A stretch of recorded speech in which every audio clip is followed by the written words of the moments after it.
And hello again, everyone. I'm Chris Lincoln. Welcome to Oklahoma Sports Scene across the state of Oklahoma. Channel 3 on Cox in Tulsa, Channel 93 in Oklahoma City, and worldwide on YouTube. Take a look now at our sports lineup for the week. We have Chiefs Nation, we're calling it, from Celebration, the Kansas City Chiefs' second straight Super Bowl, the coverage of that ill-fated Super Bowl celebration parade and party there in Kansas City.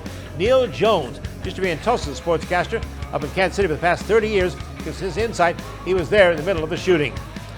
NFL referee Clay Martin just finished his 6th season wearing the white hat, one of the top officials in the Pro Football League. Gonna like his insights. Eric Bailey, the OU beat writer, will be here to talk all things Sooners. And OSU's Ollie Gordon II was awarded the Doak Walker Award this past week in Dallas, Texas. All these comments, and those comments also of the Doak Walker legend, the great Emmitt Smith. First, let's check, though, the hot topics of the week. And it starts with this headline shot. Here comes Clark. How will she go for history? There it is!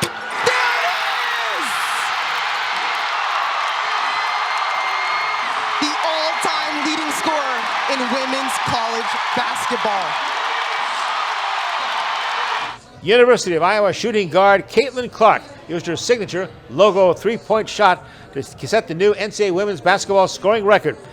And she didn't stop there. She finished the historic night with a school record 49 points, including 9 three-point baskets. Clark, the nation's leading scorer, averaging over 35 points a game, also had 13 assists and 9 rebounds in that game. Her record point total is now 3,569, and she's closing in on the all-time scoring record in all of college basketball. The men's record is 3,667, held by the late LSU Pistol Pete Maravich. Maravich set the record in just 3 seasons, from 1967 to 1970, before there was a three-point shot, before there was freshman basketball eligibility. Pistol Pete averaged an astonishing 44.2 points per game. The West Des Moines high school star, Caitlin, has been selling out arenas all over the Big Ten. For Hawkeyes next play in Indiana next Thursday, February 22nd. She is now 98 points away from the all-time college basketball scoring record. She has 4 games left to play in the regular season, and then, of course, the postseason for the number 4 ranked Hawkeyes.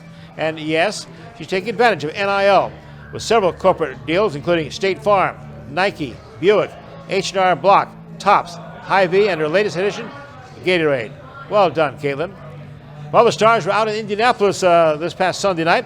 The 73rd All-Star basketball game, the East versus the West. First time ever in All-Star history was made. Over 200 points scored by one team, as the younger East team upset the West 211-86. By the way, the Thunder's guard, Shea Gilgeous-Alexander, was a starter for the West team. Ended up with a good game, 31 points for SGA. Tulsa Ice Orders closed out a 5-game series with the Allen Americans in Texas with a 3-1 win Saturday night, as Troy Coburn in net stopped 39 of 40 shots.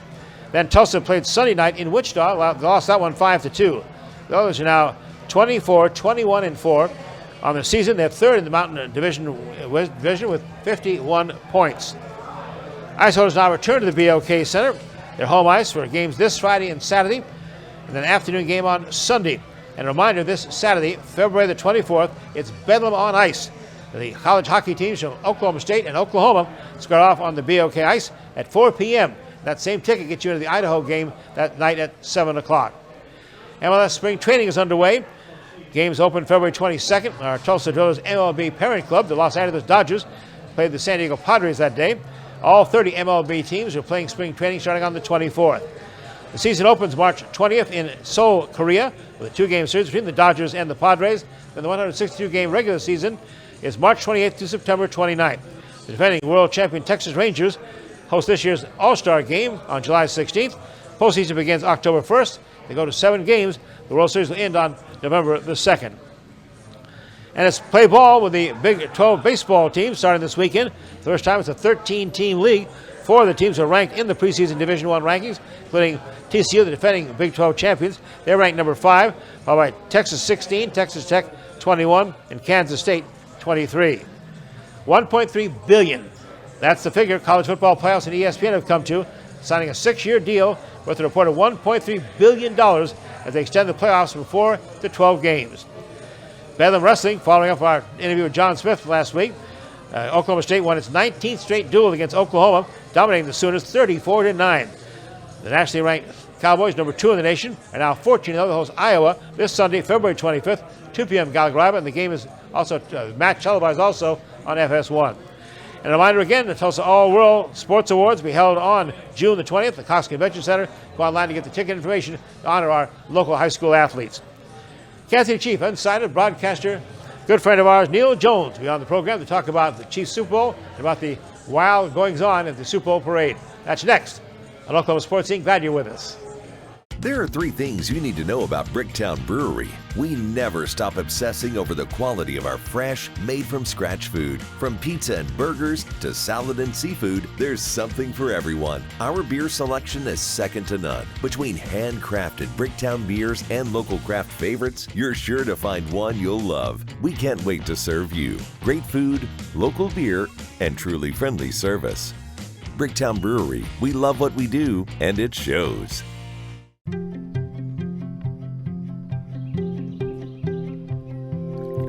As the sun rises over eastern Oklahoma, we are devoted to one thing: improving the health of our communities, our home. We are your friends, your neighbors. We are the people of St. Francis. Tulsa Oilers hockey at the BOK Center. The ultimate experience of hockey and entertainment. Save big on season tickets today. Full season tickets starting as low as $17 per month for all 36 home games. Get your season tickets at TulsaOilers.com. That's TulsaOilers.com. Experience hard-hitting, glove-dropping, pulse-pounding, glass-rattling kind of thrill. Season tickets available now at TulsaOilers.com. That's TulsaOilers.com. This is your town, your team, your Tulsa Oilers hockey. The Remington Park Casino is always open for jackpot gaming. The winning action never ends. Enjoy great food and drinks in the Bricktown Brewery, open daily at 11 a.m. Simulcast racing is offered every day, featuring North America's best tracks. Visit the Club Remington desk for player card membership and begin earning points and rewards. The jackpots are always flowing. The next one could be yours at Remington Park.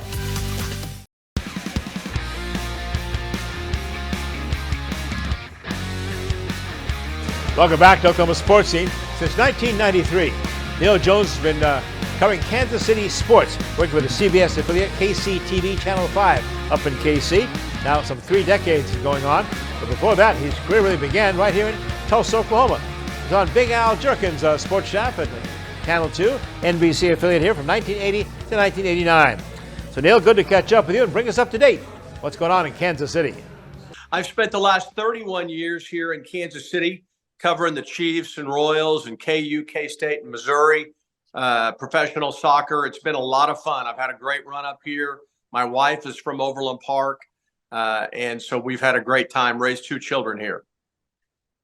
And, of course, you've had the chance to cover not 1 but 2 back-to-back Super Bowl championships, the Kansas City Chiefs. What's that been like? It's been remarkable. The Chiefs are very much like OU or OSU fans. They are more collegiate in their fervor. When things go bad, they don't want to fire the coach. Like if you were in Dallas or Philadelphia or New York, it's something that the people think about. I've always joked that there are a lot of Chiefs fans who know more about the roster than they do their own children, what they're doing. You know, that 25-22 overtime win over the 49ers, the Super Bowl 58 just completed. The 3rd consecutive game, the Chiefs were underdogs. You know, it's kind of bizarre, but I think it goes back to the regular season. They had a period of about 7 or 8 weeks when they simply were not a very, very good football team. Unbelievable amount of penalties, particularly on the offensive line. Their tackles were called, it seemed like 6 or 7 times a game. As it turned out, they were the most penalized tackles in all of football. They turned the football over. They were minus in turnovers. So they just weren't very good. And I think that feeling that when they started out 6-2, and then after that they fell like a rock. And I think that's why they were underrated the rest of the way. Well, Neal, it's also, they made no secret of the fact, the Chiefs, that they are looking forward to the challenge of a three-peat, historic three-peat. Well, why wouldn't you when you have the quarterback in a league that's set up? The rules are set up for offense. The rules are set up to protect the quarterback. You've got an athletic, smart, playmaking quarterback with a great arm he studies. He's the first guy there. He's a great leader. And you've got the head coach. He is married to the right head coach. I'm convinced more and more and more, Dick Vermeil said it, if a young quarterback doesn't have the right coach and the right players surrounding him, that quarterback will not succeed no matter what. You saw what's happened with a number of quarterbacks who were drafted number one. They go to a terrible team like the Cleveland Browns, and they fail, and everybody says, well, that guy is terrible. This guy's terrible. The head coach wasn't right. They didn't know what they were doing, and it shows. Patrick Mahomes came into the perfect situation, and trust me, he knows it. He knows what he's got in Andy Reid. Well, obviously, the Kansas City Chiefs are one of the biggest markets. They're not one of the richest clubs. But what is the secret of that organization? It's Andy Reid. The owner went out when he fired a coach 14 years ago, 15 years ago. He fired his head coach, Romeo Crennel. It was a complete mess. They went out before that. They went out and they got the top executive in the NFL who was available, Scott Pioli. He had all those successful years in New England with Bill Belichick. He was the general manager. Well, you can't hire Belichick, so let's get the most successful GM. They brought him in. He was an abject failure. The Chiefs owner had the guts to step up and go, look, we're not giving this guy 5 years. It's not working. It's clear that it's not working. He pulls the plug on him, and he does something that other owners hadn't done.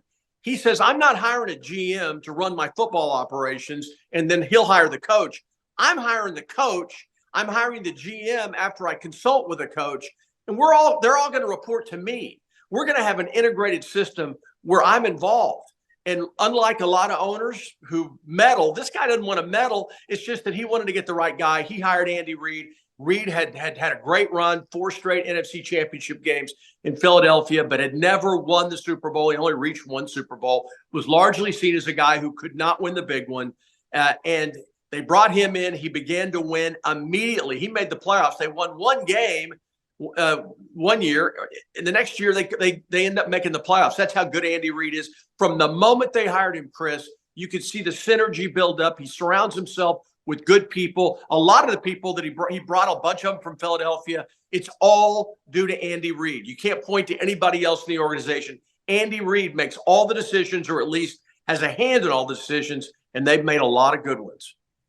You know, the Chiefs, you could argue, certainly Neal, became one of the most popular teams in all of the National Football League. I don't know if it was so much of Pat Mahomes or Kelsey or Andy Reid. It was Taylor Swift. Talk about the Taylor Swift factor at Kansas City, the impact it had on the club and on the city. Well, yeah, I should tell people that when you and I spoke about doing this interview, we did nothing but talk about her latest album that just dropped. And I agree with you. I think it is a fusion. No, I don't know anything about. I don't know any. I had no idea. I have a daughter who's now a senior in college, and when she was before she could drive, she was playing multiple sports, as all kids do. Yeah. And so I drove her, and so I learned about Lady Gaga, Katy Perry, and Taylor Swift, because she would buy CDs and she said, Dad, put this in your car and I want to listen when you're driving. And so I listened to Taylor Swift songs and I knew about them and everything. I did not know the fervor until I drove my wife, my daughter, and 3 other moms and their daughters. So I'm talking about, I think 8 girls and women to a Taylor Swift concert. I dropped them off downtown Kansas City. I went and ate dinner and went and saw a movie downtown. Then I picked them up when it was all over at 11 p.m.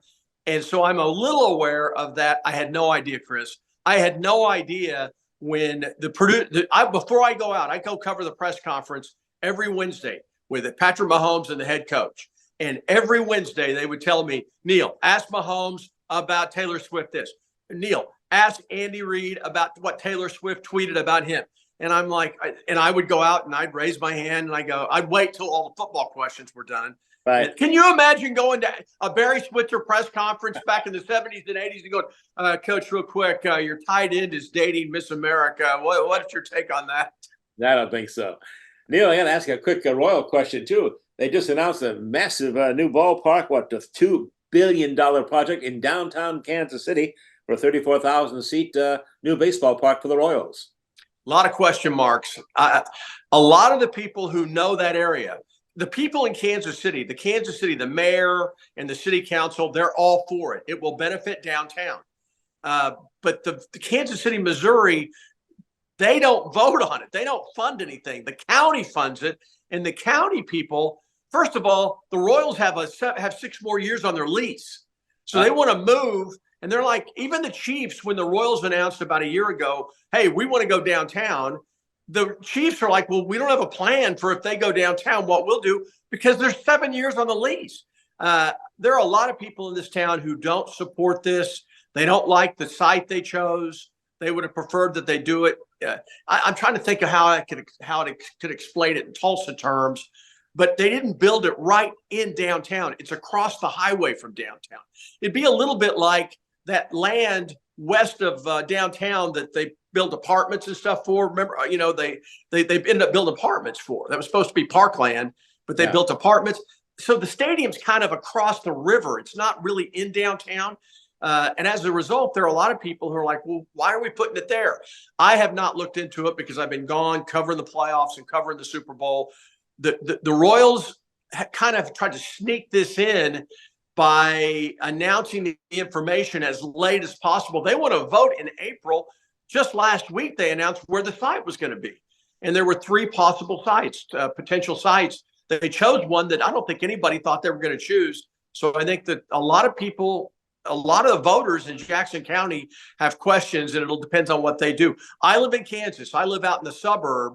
I think if they put the vote up for the entire city, it would probably pass. But just for Jackson County, I'm not sure they feel that way. For one thing, people like the ballpark they've got now, and they love the parking. Neal Jones with CBS, KCTV5 in Kansas City. You turned into a network report on the CBS Evening News. The tragic situation there, covering that horrible finish to a great celebration in Kansas City in the Super Bowl parade. And the shooting, of course, left 1 dead, over 20 injured, and just an awful thing. Neal, you did a great job covering that, though. Well, it's very kind of you. As you know, in journalism, so much of it is just being in a certain spot at a certain time. And the shooting happened right in front of me as my photographer and I were beginning to move closer. We had been right there in that intersection about, maybe 400 yards, 500 yards from the stage. So I really wasn't watching the stage. And we knew that when the show was over, when the players left the stage and the thing ended, they were going to start coming to me and some of the other reporters who were out there spread out, sprinkled through the crowd. And so my photographer and I were moving forward, and I was going to grab some people and say, hey, what'd you think about the parade? And what did you think about the thing on the stage when the players and the owner and the coach and everybody got up there? And so we're moving forward, and it happened right in front of us, literally 25 to 30 yards away. Had the gunman been shooting a different direction, it would have been firing at us. As it turned out, he was going away. I never saw a gunman. What I saw was a wall of humanity. And Chris, when you have children, the first thing that jumped out at me was there were so many young children in the crowd. There were kids of all ages. There were older people who had come with their children. So you had in some cases, 3 or 4 generations of families who had gotten out there and staked their spot and put their lawn chairs down and were watching this. And so now they're filing out and carrying everything, and they're walking out very slowly and quietly, and they're playing some music on the stage. And all of a sudden, what I heard, I turned to my photographer and said, is that gunfire? He was behind me. And he said, no, I think it's fireworks. And then immediately we saw it wasn't fireworks, because people were running in terror and people were down on the ground. And I witnessed one person being tackled. A man not in uniform yelled out, he's a suspect. And so I saw that man subdued. And then we saw them treating 2 people very seriously, providing CPR. It happened so quick. Chris, it's like being in a car accident. It happened so quickly, in a matter of 10 or 12 seconds is when the gunfire went off. Policemen were everywhere, because you've got, I don't know what the final count was, but they were thinking around 700,000 people there. So there was a very large police presence. There is nothing anybody could have done to keep this from happening. because nobody showed a weapon. All of a sudden, in a wall of people in this massive crowd, I guess 2 people started firing weapons, and it was it was horrible, really, really horrible situation. Unbelievable. The 48th mass shooting in this country in the first 45 days. Well, Neal, you handle like a pro, like you always do. Thanks for taking the time to join us, and wish you the very best. We're going to come right back, by the way, with a good guest I think you'll enjoy. We have Clay Martin, who's an NFL referee, lives here in the area. I'm going to talk to Clay Martin about NFL officiating. That's coming up next on Oklahoma Sports Scene. Founded in 1960, Ed Bashira's Formal Wear and Fine Clothing has been dressing gentlemen for over half a century. We are family-owned and operated, offering premium brand tuxedos and accessories in our Tulsa store on South Harvard. Bashira's also does made-to-measure suits, sports coats, dress shirts, and slacks, and a top line of sportswear. We do tailoring on-site to assure the perfect fit, so you will look your very best for that special occasion. Ed Bashira's Formal Wear and Fine Clothing, an Oklahoma tradition.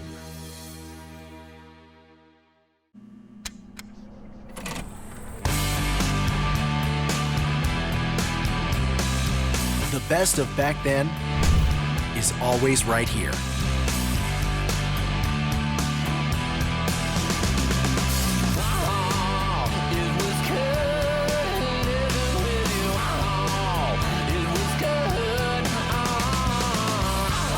Live your greatest hits at Hard Rock Hotel and Casino Tulsa. Indoor football is back, Tulsa, and season tickets are going quick.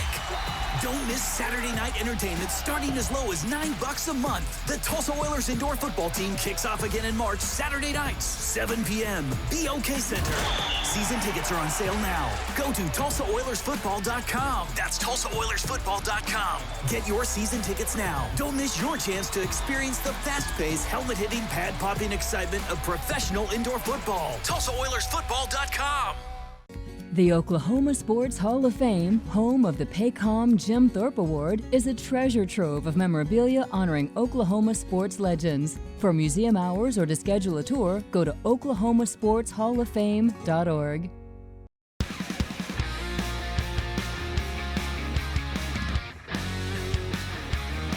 And welcome back to Oklahoma Sports Scene here at the Bricktown Brewery on Brookside in South Peoria in Tulsa, Oklahoma. Joined by our good friend Clay Martin, just finishing his 9th season as a National Football League official, his 6th at the top of the group there wearing the white hat. Clay, you had a heck of a busy season, didn't you? It's always pretty busy, Chris. Thank you. It's good to be back with you and excited to talk. What an experience. I can't imagine all the travel and stuff, and you really had a full schedule too, didn't you? Yeah, I mean, it's normally once the season gets going, we do get 2 bye weeks a year, but between preseason and everything else, we're probably working 20 to 22 weeks. And a lot of people remember you, of course. See, you can't let the Jenks logo go. Jenks head basketball coach. How's your son doing? Chase is doing great, thank you. He's still out at Wofford and lucky enough to be playing basketball there. And Shannon and I have been going out there every Saturday to watch him, and we're thankful for that. I was going to say, this is your off season. What does that mean for an NFL referee? Well, you know, I was fortunate enough to be mentored by Ed Hockley, and he thought it was very, very important once the end of the season hits to kind of de-escalate. And so I take about a month off from the Super Bowl, and then about spring break, I get going again. And what that means to me is open up the rule book again, getting a lot of video, start preparing the crew for next year with video clips, and then, you know, fitness is year round. So let's talk about how you got into officiating. I would think you're a basketball coach around here, but you were involved in a lot of local officiating at the high school level to start? Yeah, well, even younger than that, Chris. You know, you start off just working Mighty Mites and all the way up to, you know, freshman and JV and varsity, and was a part of the GTOA. And so I know we're always looking for high school officials in a lot of sports. There's such a shortage, but it's a phenomenal group led by Ethan Rowland, and was just fortunate enough to get a break after a couple years to get hired into Division I, and worked in Conference USA for 8 seasons, and then got hired in the NFL in 2015. Can't imagine the excitement of getting that call from the National Football League, huh? Well, you know, it's a day that I kind of remember, April the 9th, 2015 at 1:37 p.m. So of course, it's one of those things you just don't forget. And I was sitting there, and my cell phone, you know, got that caller ID, and I saw the 212 area code come up, and I thought maybe this is it. Yeah.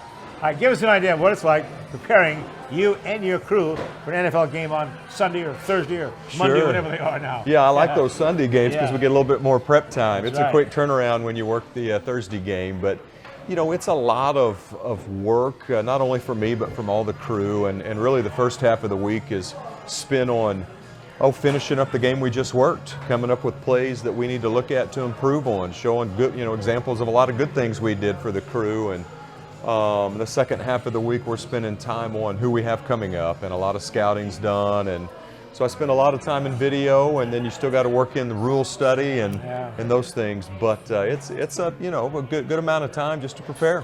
Yeah. And post game, what is post game? I know you told me you have a laptop and you're watching video on the way back home. Absolutely. So I get on that plane, and it's time to start critiquing. We're already getting critiqued by a lot of people. 8 or 9 million watching it, and in the office, of course. But get on there, and I really want to see our game at least once by the time I land here back in town, and start making notes. And because on Monday I'll start working with the office on our game and that evaluation process. Clay Martin, NFL official in his 6th season wearing the white hat. That, of course, is the crew chief. You're in charge of all, and you've got to be kind of a TV personality too. They coach you up on that too, don't they? Well, I've been told I could smile a little bit more by my wife, and I say it's hard to smile when you're calling a penalty. That's right, but she says I look a little serious sometimes, like I'm still coaching. But you're gonna know where the cameras are and where to put absolutely got to know where to look, and depending on the game, that could be a whole slew of cameras. But how you present yourself, how you communicate, obviously, is whole part of the production, and part of what we are evaluated on is how our game presents, and our crew takes a lot of pride in that. All right, tell us how you and who grades you and your crew. Yeah, so the office is, staffed with several full-time employees, most of them former officials themselves, but they just represent the NFL admin, and they're working with us on things like our judgment, stuff that we throw our flag on, or maybe some action that we chose not to put a flag down on that then they want to see why, or maybe we should have had a flag down. So, for me, it's also on my announcements, my presentation, game time, all those type things that go into making a game play well.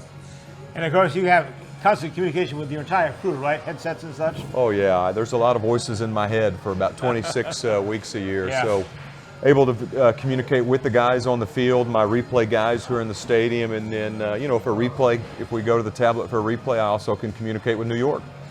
I'm still going to kick out of you guys rushing over the sideline, looking at a 5-inch screen.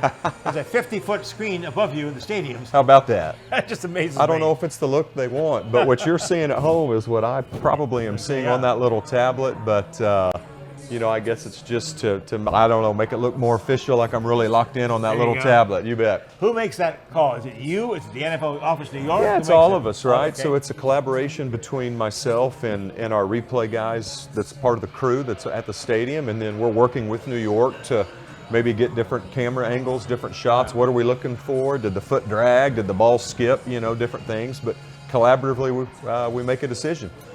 And I know it drives the fans in the stands crazy. I know you try to do it as quickly as you can, but even you must be concerned when it starts dragging out. It really stops the game in a lot of ways. Yeah, I mean, it goes back to, does it present well? And the idea is to get it right. And, you can argue it a lot of different ways. We don't have near as many reviews as college, for example. They can stop the game whenever they want. But I think for me, when it gets going that long, I have to start asking myself, okay, have we seen something clear and obvious to make a decision? If not, let's play some football.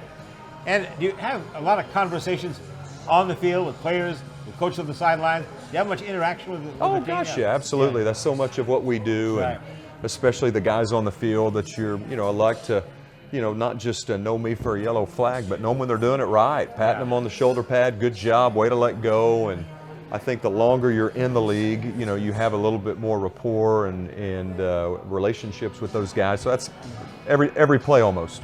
How much conversation before the game with the coaches about, hey, be prepared for this. We may try an onside kick. We may bring in a tackle eligible. And that got to be quite a story this year too in the NFL. Yeah, so I think our coaches do a great job of preparing us for things that maybe we don't see every week, and we have meetings with them to go over and talk about things. But our coaches are really, really good, and if they're going to do something unusual, they want it to work, and it's our job to make sure that it's legal, and hopefully that they put us in a good position to evaluate it on the field. I know that incident with the Chiefs with that crazy pass where they threw it forward, and then the guy was already off sides. It was a great play and stuff, but clearly as they look back at the replay, the guy was lined up off sides. Yeah, those are tough, right? You never know when you put your flag down that it may call back a touchdown. That flag was thrown at the snap, and who knows what happens 8 or 9 seconds from there. But official made a call that he felt was needed to be called, and I think video shows what it showed. It usually does. Is there a percentage of how many of you guys get right? How many you miss? I guess you know if you miss one. Oh, we know, not only by the fans and by TV when I'm watching it or when I watch, but and your wife and my wife. Kids, I've got a few texts waiting on her usually after all the games, but. Yeah, I mean, they do evaluate us formally, through a written process in the middle of the week, but we are very fortunate. There's a lot of really great officials at this level that do a good job of getting things right. And Clay Martin's one of the best. We have much more with Clay. Come back, take a look at his schedule this past year, the places he went to, the games he called, and how soon he'll be calling a Super Bowl. Clay Martin, right after this.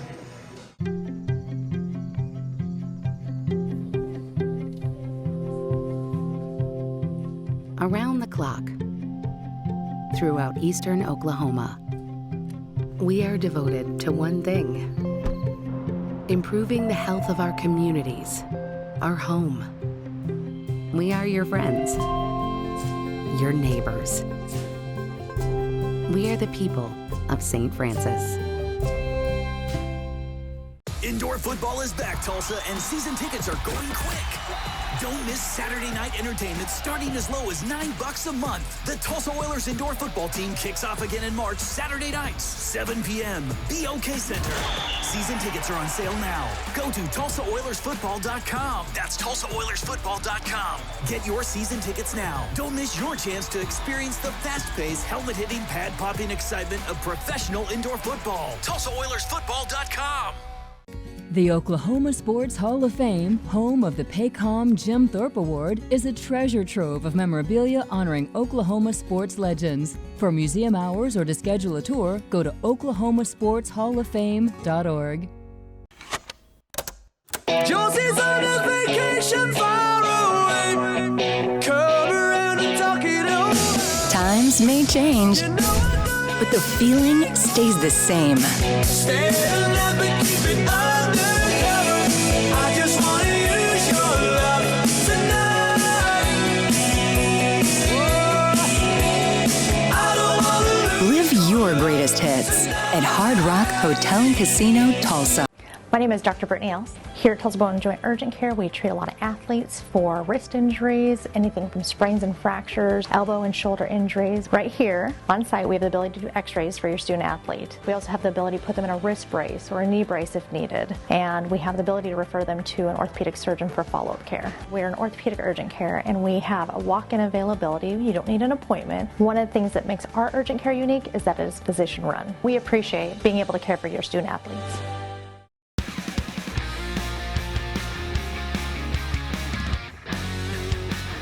We're back at Clay Martin. Jinx out there. Of course, he was former Jinx basketball coach. Still a lot of pride in that, a lot of pride in the Jinx program. Absolutely. Always proud to wear the maroon. I'm still an employee of the district, and go Trojans. All right. But now, of course, we didn't let him his white hat today, but he is a National Football League referee for the 6th season, his 9th overall as an NFL official. Okay, let's talk about your schedule this year. You had, I got a full schedule, 2 buys, and even an international trip. Yeah, how about that? Yeah. It was really a neat opportunity for our crew, and selfishly, I'd never been to Europe at all, anywhere, and so getting the opportunity to go across the pond and work the game in Frankfurt was a real treat, and the league is so good to give you the next week as one of your off weeks. Right. So Shannon and I stuck around a week and traveled and did a lot of neat things. But it was a fun time. That was the Miami Kansas City game. That's right. Yeah, it was a good ball game. Golly. Well, let's talk about some of the other games you had and some of the places you went to, and what were some of your great experiences this past year? I think every year's fairly similar, right? Sometimes you work a game, and you may have this team on a Sunday at 1 o'clock game, and you may see them later in the year in a primetime game, and so that schedule comes out one at a time for us, and I think when you get to our level, and some people say whatever. No, it's really no matter where you go, you're very grateful because you're getting to work an NFL football game. Okay, let's talk about when you get on the game site and your preparation right at the stadium before the game. Yeah, so it's contrary to popular belief. We don't just show up in our stripes and roll out on the field, and we typically get there about 3 hours before kick, and each one of us have our own responsibilities while we're there. I've got about, 4 meetings before I ever take the field. I've got a TV production meeting with whatever network's calling the game, and we go over commercial format and when we're going to go and when we're not, and talk about why I might say no, right? Maybe a big play with momentum and I don't want to go for a break. Oh, nice. Yeah. Things like that. Yeah. And so I've got that. We've got a meeting with coaches. We've got a medical meeting with all the fine medical professionals that try and keep us all safe. And, then at the 50-minute mark, we finally get to take the field and go smell the grass. Mike and I, our director, was asking about watching the Super Bowl, and all of a sudden you see these guys in black shirts, bunch on the sideline and running out on the field. What's that all about? Yeah, so I think for the playoffs, alternate officials are assigned, and so depending on what round of the playoffs, there could be 5 or there could be 7, and really we are there to, if you're an alternate, you're there. For example, as a referee, I was an alternate in one of the championship games, and I'm there if the referee were to get hurt or sick or something. They have somebody there ready to work. And we also serve, we want to be present on the field. Occasionally, there's some pushing and shoving, that we have to get out there and act tough with. But, it's really just to be there to fill a void if needed on the field and do some other administrative things. Okay, Martin wore his white hat for a wild card game, Cleveland at Houston, and you were then the alternate referee for that incredible AFC Championship game, the Chiefs at Baltimore. Yeah, I mean, you're always thankful to be assigned in the postseason, and there's just so many good, really great officials at our level, and so when you're given an opportunity to be a part of the postseason, you're very, very thankful. I was going to say, how do you get selected to be in the postseason? I know it's a rating system. Tell us about that. Yeah, so, it's just like anything. It's how did you perform this season? And it's not just balls and strikes, right? It's not just how you did on your calls, but how decisive were you, your fitness, again, as a referee, how were your announcements, how did your crew do? Yeah. And so we're put into different tiers that qualify you for different level of games, and no matter where you are, you're just happy to see that phone ring. Now, is this a good, I wonder about this, they talk about the big games, I mean, the championship games, the Super Bowl, it's an all-star crew. Is that a good idea not to use the same crew that has been with you? I mean, you're asking me, Chris. I don't know. I think it's all I've known since I've been in the league. Yeah. I wasn't in the league when they were still doing it by crew, and I think you can look at both ways, right? Yeah. There's something to be said for having a crew work it together that's been together all year and know each other's tendencies and body language. But what I've experienced as a referee, as an umpire and a referee, is trying to bring a group of guys and gals together for 1 3-hour session, and that's the challenge for the playoffs. I had a chance to talk to Roger Goodell, but a lot of people put this out and wonder too. The NFL is the only major professional sport that the officials are not full-time. Umpires, Major League Baseball, referees in basketball, in hockey, but you guys are part-time. Yeah. What's the story on that? Is it going to change? I don't know. I think Shannon Martin would have a different opinion on whether I do this part-time, and there's a lot of hours in the day that go into it, and I think what separates us is we do have a period from the Super Bowl until May where we are considered off the clock, if you will, but I think that's something the competition committee and those way higher than me evaluate every year, and our people with our union look into it. But I can assure you it's not part-time preparation, it's not part-time effort, and we're going to do everything we can to be ready. And you guys make good use of technology. You have your own website, right? You have your own back page you can check in on. You have your own videos of June stuff, so you use a lot of technology. There's a lot of technology. The league is really, really good at giving us those resources to, just be as prepared as we can. And the way technology, I mean, I think, you've got games that have 7 or 8 camera views, and you've got games that have 35, and the Super Bowl may have had 80, right? And so the better I can get, at familiarizing myself with technology, even during the week, it's only going to make me better. I'm sure you get a lot of this. I get it too. A young guy wants to, I want to be at this level, And I said, well, here's how you start. No, I want to start at the NFL. I want to start on ESPN. Right. But talk about the process. And, of course, we are really desperate for officials at almost all levels, especially down the lower levels here. Absolutely. It always surprises some people when they ask me how to do it, and I talk about where I started, and they go, wait, you just didn't apply for the NFL? I go, right. No. Yeah. I spent many, many hours on all-day Saturdays out with youth football, and it is a process, and I think you have to know what that entails. I mean, my journey some would say was a little bit quicker. It was 10 years from the day from when I started doing youth football till I got in the NFL, so I was very, very fortunate and lucky. Some guys it's a 20, 25 year, and gals, but you know, I think you just got to know, and I always tell them you have to, you know, stay strong to what you prioritize, and you can't let officiating get in the way of that, whether that's your faith and family or whatever, but it's going to be a process that takes a lot of sacrifice from a lot of people. Clay Martin, NFL referee, and always great to have him on the show here. Yeah, promise you'll come back when you're doing the Super Bowl sometime. Well, I hope to be able to say that. You betcha. Thanks for having me. Appreciate it. You bet. Eric Bailey's coming on right next to talk about OU. That's his beat, and he'll be talking about the Sooners after this break on Oklahoma Sports Scene. The Oklahoma Sports Hall of Fame, home of the Paycom Jim Thorpe Award, is a treasure trove of memorabilia honoring Oklahoma sports legends. For museum hours or to schedule a tour, go to oklahomasportshalloffame.org. Tulsa Oilers hockey at the BOK Center. The ultimate experience of hockey and entertainment. Save big on season tickets today. Full season tickets starting as low as $17 per month for all 36 home games. Get your season tickets at TulsaOilers.com. That's TulsaOilers.com. Experience hard-hitting, glove-dropping, pulse-pounding, glass-rattling kind of thrill. Season tickets available now at TulsaOilers.com. That's TulsaOilers.com. This is your town, your team, your Tulsa Oilers hockey. Tulsa Bone and Joint, Northeast Oklahoma's sports medicine experts. We are pleased to help you and the athletes in your life with a number of surgical and non-surgical options. Tulsa Bone and Joint is proud to serve as team orthopedist for local high schools such as Broken Arrow, Owasso, Sapulpa, Cascia Hall, and Bishop Kelly. We're also proud to be team orthopedist for FC Tulsa. Tulsa Bone and Joint, moving life forward. The Remington Park Casino is always open for jackpot gaming. The winning action never ends. Enjoy great food and drinks in the Bricktown Brewery, open daily at 11 a.m. Simulcast racing is offered every day, featuring North America's best tracks. Visit the Club Remington desk for player card membership and begin earning points and rewards.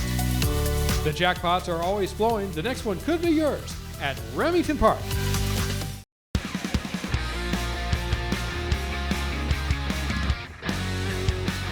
And we welcome you back inside the Bricktown Brewery in South Tulsa here. Joined by a good friend of ours, Eric Bailey, been on the show several times, the award-winning sports writer for the Tulsa World, and covers the OU beat. So right into it, it's always time to talk football and kind of your reflection on the past football season before we start looking ahead. You know, I think that they made the jump they needed to make this year, Chris. After a 6-7 year, they needed to show improvement. 10-win season. I know the bowl game didn't end the way they wanted to, but to win 10 games, it was the momentum they need into what's going to become really tough when they join the Southeastern Conference. So what are the prospects for 2024? I know a poll just came out that wasn't favorable, said OU maybe 7th of the 16 teams and a 7-5 projected record in the SEC. He said the schedule's tough. When's the last time we saw Oklahoma projected to win only 7 games? Wow, it's been forever. Yeah. So, and when I dissected the conference schedule, Oklahoma, 7 of the 8 SEC opponents they play were bowl teams. That's more than any other school in the 16-team league other than Vanderbilt. Poor Vanderbilt, they play 7 bowl teams too. Wow. You look at Texas' schedule, I think Texas plays 3 bowl teams next year in conference, and LSU plays 3 or 4. So Oklahoma has a really, really tough road ahead of it. Take a look at the OU football schedule for 2024. Interesting, they have 7 home games. They'll go see in the SEC. They'll have 4 straight home games to start this season. First SEC opponent coming in is Tennessee. Josh Heupel coming back to nice. Norman. That's going to be something else. We haven't seen him on the sideline since 2014. He's really doing good things for the Vols. That's going to be a fun game. Let's take a look at the ones they say 7-5 for OU. They project they'll lose to Texas, to Missouri, to LSU, and also to Alabama, of course, there. So 7-5, and you can say that's a tough schedule, boy. Well, I tell you, you're going Alabama and LSU back-to-back to end the season. Home game against Alabama, road game at LSU. That's going to be a tough schedule. I mean, that's just, you just look at those last 2 games. It's going to be a lot to see how this team does. And Eric, I can't admit, OU goes into the SEC for the first time with a basically brand new quarterback, a new offensive coordinator, and a new defensive coordinator. not a great recipe. You're going to have an offensive line, too, that's pretty untested. A lot of new faces on the offensive line. A lot of newness. It's not what you expected going into this. I think, though, Brent Venables has a plan. I think the defense is going to be interesting under Zach Alley, young 30-year-old defensive coordinator, a protege of Brent. Brent knows what he's getting. I'm really curious to see what kind of impact he's going to make, as well as Seth Luttrell, a young man out of Muskogee. It wasn't long ago he was playing. Yeah, now he's running the offense. He's now running the offense at Oklahoma. So we'll see what Coach Luttrell and Coach Alley can bring to this team. And the quarterback situation, it was, how would you grade him in that bowl game? You know, it was tough for Jackson Arnold. It really is, because that was his first collegiate start against a really good Arizona team. And he had a tough first quarter, as we saw the turnovers. Ended up, I think, with 4 turnovers or 5 turnovers overall in the bowl game. Tough game, but I really think that was good for him. He's going to learn from that. And he's not going to go into non-conference play dry. He's going to know what to expect. Now he has spring ball to go through with Seth Luttrell, summer workouts into fall camp. So he knows the job's his. We'll see how he grows. Eric Bailey, the Tulsa World sports writer, joined the World in 2004. Sorry, but I'm going to cover the 2 Golden Hurricane beat. When did you get the OU beat? I've been covering OU. 2012 was the first year. It was Landry Jones' senior year. So 2012 was my first year covering the Sooners. All right. So when did the University of Oklahoma become a women's championship school? I mean, think about that. Softball, women's gymnastics, and women's basketball leading the Big 12. It's amazing, incredible success of women's athletics at Oklahoma. I really think it goes back to Joe Castiglione and the importance he places on women's athletics. I mean, it's something that I've been impressed with, and he's only getting the finest coaches. When you look at all the coaches that coach those programs, look no further than Patty Gasso. She really is setting the tone for college softball. They need to build a statue for her. I'm waiting for that to be built. Absolutely. But 62 straight wins now going into this weekend. They haven't lost, Chris, in a calendar year. It's incredible, the winning streak that they've been on. And they have new faces this year, but they're still winning. And I've been impressed with them a bunch. They were just down in some kind of cowgirls softball tournament. They played 5 games, outscored the opponents. What was it? 36-1. Oh, 36-1. That's just not fair. So, and you know what? I think that, Patty Gasso, after the opening weekend, they won 4 games to start. She asked her team on a scale of 1 to 10, Gasso said, "Where do you guys rate yourself?" And it was a lot of 4s and 5s. And that's how hard this team is on themselves. Patty Gasso herself said we were probably a 5+. So, but Patty in the same breath said, that's okay. We don't want to peak early. We want to learn and we want to get better. And that just tells you the mentality of the coaches and the players going into this year. Patty Gasso made great use also of the portal. There was no panic when that top pitcher left last year. God bless her. She blew an ACL for Nebraska and done for the year. Jordy Ball, that was tough to hear right off the bat. I mean, that was really hard to see. Sold out their games up there. A lot of excitement on softball in Nebraska. Jeez. But you talk about the portal. Patty Gasso went in and got Kelly Maxwell. OSU's All-American to come to Norman. Kelly Maxwell has looked really, really good so far in the early season. Nicole May is their 4th season as starting pitcher. She got the ball on opening day. I think she's going to be special. They don't lose a beat, Chris. It's really crazy how well that they've performed and kept that momentum going. Mentioned women's gymnastics. KJ Killen's built a dynasty down there with back-to-back national championships. They're rolling along. And, of course, women's basketball leading the Big 12 right now. They're getting ready for the Big 12 tournaments. 4 games to play in the regular season. They have a 1-game lead over 3 other teams. Wow. So I think that it's important for them to play like they've been. I've been impressed with Jenny Baranchek and what she's able to do because you think of all the seniors they lost last year, including Taylor Robertson, Anna Lunusa, and players like that. I mean, there's so many good players on that team that they lost. They rebuilt, they restocked, they started 6-5, and then they went on a long 9-game winning streak. So they've learned from non-conference into conference play. And if they win a regular season title, it'll be the first time since 06-07, I think, that they won back-to-back regular season crowns. Well, OU is also blessed to have one of the, if not the best, athletic directors in all of college athletics, Joe Castiglione. This is his 25th year. They've been a major commitment to their softball program. I thought the stadium was worth $27 million. What's it up to now? $48 million. Love Field, right? Love's Field, wow. With a projected start date of March the 1st. So I know tickets are selling like hotcakes right now. And it's really neat. And you mentioned Joe Castiglione. You look at all the athletic facilities on campus, the improvements. The gymnastics center is getting some improvements. Lloyd Noble, they're always doing improvements there. The stadium, of course, with all the upgrades. He's positioned this program to where it needs to be. And now I think, you mentioned 25 years. I think he's anxious for Oklahoma's being ushered into the SEC. I think that's been so important to him. Been a great season. This is a guy who get all the information for you, all the inside stuff with Eric Bailey of the Tulsa World. Eric, as always, thanks for joining us, my friend. Chris, I appreciate that. And your love wife Rosita's here to have some food here at Bricktown Brewery with us, right? Always great out in here, man. We appreciate it. She's glad to have you home or get you on the road again? She's ready for me to get back on the road, I think. I think she's tired of me. We're going to come right back. Oklahoma State star Ollie Gordon II just received his Doak Walker Award as the #1 running back in all of college football. Emmett Smith also joined the party, and we'll have both comments from Ollie and from Emmett Smith. That's coming up next on Oklahoma Sports Scene. Stay with us. The Oklahoma Sports Hall of Fame, home of the Paycom Jim Thorpe Award, is a treasure trove of memorabilia honoring Oklahoma sports legends. For museum hours or to schedule a tour, go to oklahomasportshalloffame.org.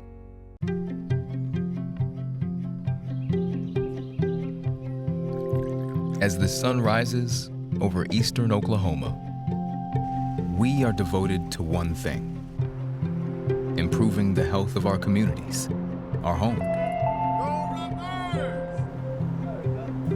We are your friends, your neighbors. We are the people of St. Francis.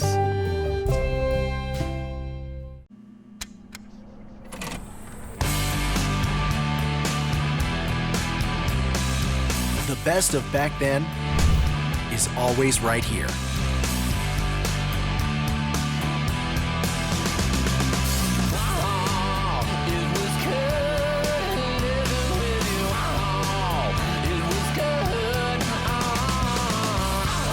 Live your greatest hits at Hard Rock Hotel and Casino Tulsa. Hi, I'm Dr. Caleb Nelly with Tulsa Bone and Joint in Owasso. And I'm Dr. Ian Goodman with Tulsa Bone and Joint in Owasso, and we are your team physicians for the Owasso Rams. I'm Zach McGinty. I'm Kate Grady. I'm Destry Millsap. And we are the athletic trainers for the Owasso Rams. Here's some of the services that we provide in the Tulsa Bone and Joint Athletic Training Facility.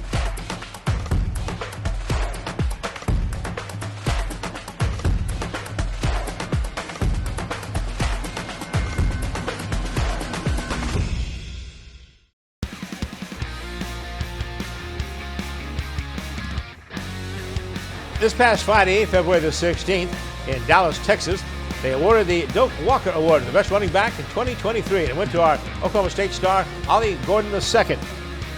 Joining Ollie at the dinner was a legend of the sport, NFL Hall of Famer Emmitt Smith. At the awards press conference, both Gordon and Emmitt Smith had these comments. It means a lot, honestly. This award is a huge award. It goes to the best back. And if you look at the previous years, there's been a bunch of great backs that have won this. Doak Walker himself, he's great, and it's a real fun experience. Just meeting the Walker family in general, they're real sweet people, real nice people. He's a good-looking kid. Appreciate that. Obviously, he's a great football player on his way to another level, and he has all the tools, obviously, to take it to the next level. So the best advice I would give him right now is to remain humble through the process.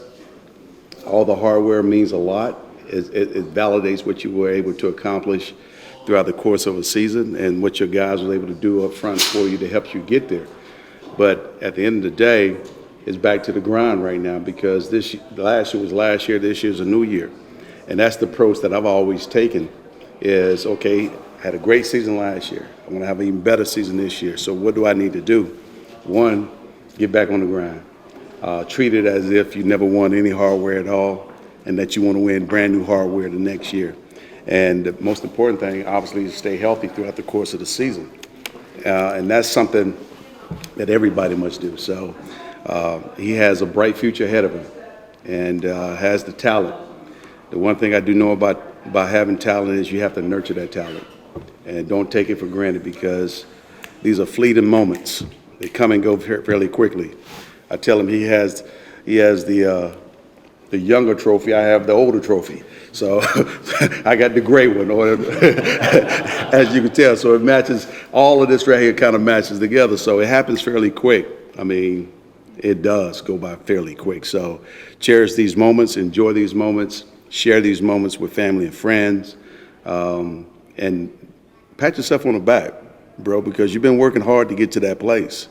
And you put in a lot of work along with your teammates. And so you deserve some credit, too, for what you do and the commitment that you make to yourself and the commitment that you make to your teammates and the university. So just just enjoy the moment for a moment, but then get back on the grind. Number 0, Ollie Gordon, led the nation in rushing, 1,732 yards. He averaged over 6 yards a carry and scored 21 touchdowns. The best news is he's coming back to Oklahoma State for 2024. And we'll come right back with a major prep race for the Kentucky Derby right after this. Josie's on a vacation far away. Come around and talk it over. Times may change, but the feeling stays the same. Stay alive but keep it undercover. I just want to use your love tonight.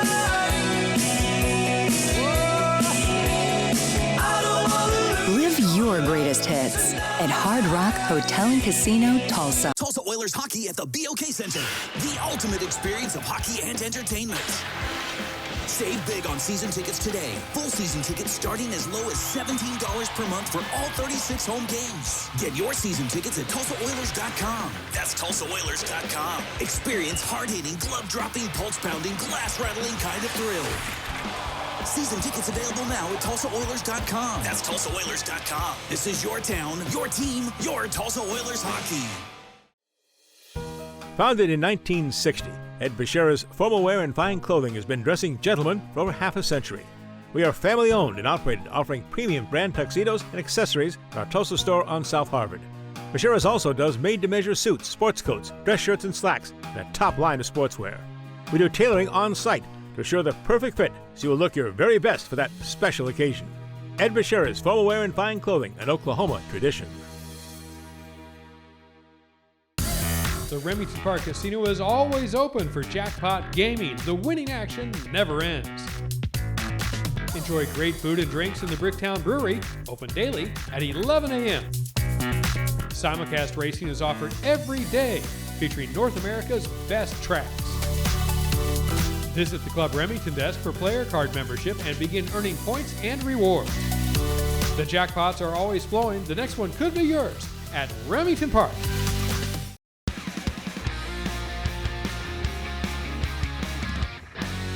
Last Saturday marked the start of the road to the Triple Crown in the Kentucky Derby. It was the championship series with points given to those Derby contenders, and the $400,000 Risen Star Grade 2 event at the fairgrounds in New Orleans featured 12 3-year-olds, with Sierra Leone, the $2.3 million yearling purchase, a 5-2 favorite. The Derby Championship Series started with 16 races at 10 different racetracks through the spring, leading to Churchill Downs on the first Saturday in May. Here's a call to the Risen Star from the fairgrounds in New Orleans, field of 12, going a mile and an eighth over a sloppy racetrack. As they turn for home after 3 quarters in 1 minute 14.74 seconds. Track Phantom charging on the outside is Resilience. Hall of Fame flattens out. Chasing Freedom trying to keep a straight path, and Sierra Leone charging hard on the outside. It's Track Phantom, Resilience, Chasing Freedom in tight quarters between horses. Sierra Leone on the outside for Tyler Gaffalione. Sierra Leone, Track Phantom down. Chasing Freedom third, and Resilience finished fourth in the Risen Star. Sierra Leone's half-length victory earned him 50 qualifying points for the Run for the Roses on the first Saturday of May. Track Phantom finished second, with Catching Freedom third. Chad Brown, the winning trainer, and Tyler Gaffalione was the winning rider. We'll see you next week here on Oklahoma Sports Scene. We'll be looking at the start of the Remington Park Quarter Horse season with a preview of that. Hopefully Angie Nelp, our TU women's basketball coach, talks about the postseason for the Golden Hurricane. All that next week on Oklahoma Sports Scene. Until then, as we always remind you, be a good sport.